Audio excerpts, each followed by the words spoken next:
खुदा की सूरत के जमाने की ये बातें, जब खुदा के बंदे उसके कलाम को लेकर आते मेरी चीजों, तब वो भी ताले खुल जाते जो यीशु के नाम में शमा की खान में जाते। खुदा की जिंदगी क्या है, कैसे है, क्या कर रहे हैं, कैसे दिखाई देते हैं और कैसे कपड़े पहनते हैं, मेरी चीजों इस वीडियो में आपको पता चल जाएगा। चलो आज खुदा की जिंदगी के राज के खुलासे करते हैं। यूहन्ना 5 उसकी 37। और बाप जिसने मुझे भेजा है उसी ने मेरी गवाही दी है। तुमने ना तो कभी उसकी आवाज सुनी है, ना ही उसकी सूरत देखी है। इसका मीनिंग खुदा की सूरत भी है, आवाज भी है। आज यही पता चलेगा मेरी चीजों कहाँ कहाँ है, कैसी आवाज है, कैसा खुदावन दिखते हैं, जो आज की वीडियो में आपको पता चल जाएगा। सबसे पहला खुदा की सूरत और रूप देखते हैं कैसा है। फिलिपिया 2 उसकी 5 आयत। वैसे ही मिजाज रखो जैसा मसीह यीशु का भी था। मतलब खुदावन का स्वभाव और सूरत भी है। क्या खुदा के पास शरीर है? चलो देखते हैं। इसके बाद मैं अपना हाथ उठा लूंगा और तू मेरे पीछे देखेगा, लेकिन मेरा चेहरा दिखाई नहीं देगा। जी उस वक्त की बात है मेरी चीजों, जब परमेश्वर ने मूसा को दर्शन दिया था। परमेश्वर ने अपनी पीठ दिखाई थी, अपनी बैकबोन मतलब दिखाई थी, अपना शरीर दिखाया था। इसका मतलब खुदावन के पास शरीर भी है। उत्पत्ति 6 उसकी 6 आयत। तब खुदावन जमीन पर इंसान को पैदा करने से मालूम हुआ और दिल में गम किया। मतलब खुदावन के पास दिल भी है, शरीर भी है और दिल भी है। इब्रानी 1 उसकी 10 आयत। ऐ खुदावन तूने इब्तिदा जमीन की नींव डाली और आसमान ने तेरे हाथ की कारागिरी है। इसका मतलब खुदावन के पास हाथ भी है। प्रकाशित वाक्य उसकी 5 उसकी 1 आयत। जो तख्त पर बैठा था मैंने उसके दाहिने हाथ में एक किताब देखी जो अंदर से और बाहर से लिखी हुई थी। उसे 7 मोहरे लगाकर बंद किया गया था। फिर मैंने एक जोरा आवर फरिश्ते का बुलंद आवाज से ये मनादी करते देखा, कौन है जो किताब को खोलने और इसकी मोहर तोड़ने के लायक है? और कोई शख्स आसमान पर था, जमीन पर या जमीन के नीचे, और किताब को खोलने या उस पर नजर करने की काबिल ना निकला। तब उन बुजुर्गों में से एक ने मुझसे कहा, मत डर, देख यहूदा का कबीले में एक बब्बरे दाऊद असल है। ये उस किताब की उसकी 7 मोहरे खोलने की गालिब आया। जी मेरे अजीजों, यीशु मसीह की बात कर रहे हैं। मतलब उसके पास हाथ भी है। वही अंत के समय बाइबल कहती है पुस्तक को खोलेगा।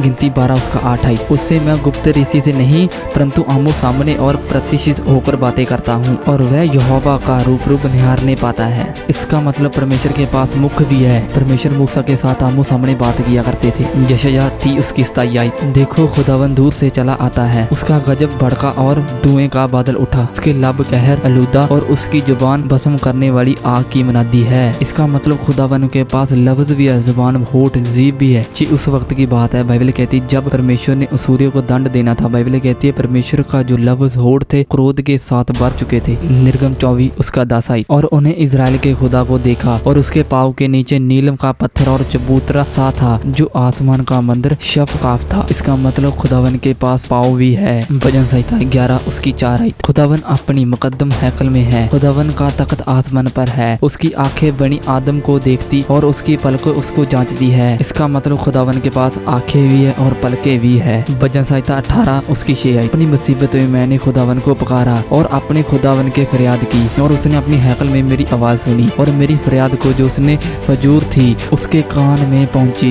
इसका मतलब खुदावन के पास कान भी है। दानियल 7 उसकी 9 आयत। मेरे देखते ही तख्त लगाया गया और कदीम उल अवास बैठ गया। उसका लिबास बर्फ सा सफेद था और उसके सिर बाल खालिस ऊन के मंदिर थे। उसका तख्त आग के शोले का मंदिर था और उसके पहने जलती हुई आग के मंदिर थे। इसका मतलब खुदावन के पास वस्त्र भी है बर्फ के समान जो चमकते रहते हैं, और खुदावन के पास बाल भी है जो ऊन के समान है। हिजकियेल 1 उसकी 27 आयत। उसकी मानो कमर से लेकर ऊपर की और मुझे झलकाया हुआ पीतल सा दिखाई पड़ा। इसका मतलब खुदावन के पास कमर भी है मेरे अजीजों। इसका सही मर्म हमको मिलने के लिए बाइबल उत्पत्ति चैप्टर में जाना पड़ेगा। उत्पत्ति 1 उसकी 26 आयत में फिर परमेश्वर ने कहा, हम मनुष्य को अपने रूप के अनुसार अपनी समानता में बनाए और समुद्र की मछली और आकाश की पंछी और घरेलू पंछी और सारी पृथ्वी पर और रेंगने वाले जंतुओं पर जो पृथ्वी पर रेंगते हैं अधिकार रखे। जहाँ पर बाइबल स्पष्ट कर दिया है। बाइबल कहती है जैसे आप है सेम टू सेम वैसे ही परमेश्वर है। इसका क्या मतलब? हमको किसी पर दोष लगाना चाहिए, हम किसी को गाली लगानी चाहिए, हमको किसी की निंदा करनी चाहिए, चुगली करनी चाहिए? कदापि नहीं। याकूब 3 उसकी 9 आयत। इसी से हमने प्रभु के पिता की स्तुति करते हैं और इसी से मनुष्य जो परमेश्वर के रूप में उत्पन्न हुए श्राप देते हैं। एक ही मुंह से स्तुति और श्राप दोनों निकलती है। हे मेरे भाइयों, ऐसा नहीं होना चाहिए। आप जान गए जैसे इंसान है वैसे सेम टू सेम खुदावन है। क्या आप जानते हैं कि आपका खुदावन किस चीज के ऊपर सवारी करता है? आंसर है घोड़े। रथ। भजन संहिता 68 उसकी 17 आयत। परमेश्वर के रथ 20,000 वरन हजारों हजार है। प्रभु उसके बीच में है जैसे वह सीने पवित्र स्थान में है। क्या आप जानते हैं कि आपका प्रभु कौन है? यूहन्ना 13 उसका 12 आयत। जब वह उनके पाँव धो चुका तो उसके कपड़े पहनकर फिर बैठ गया तो उसने कहा, क्या तुम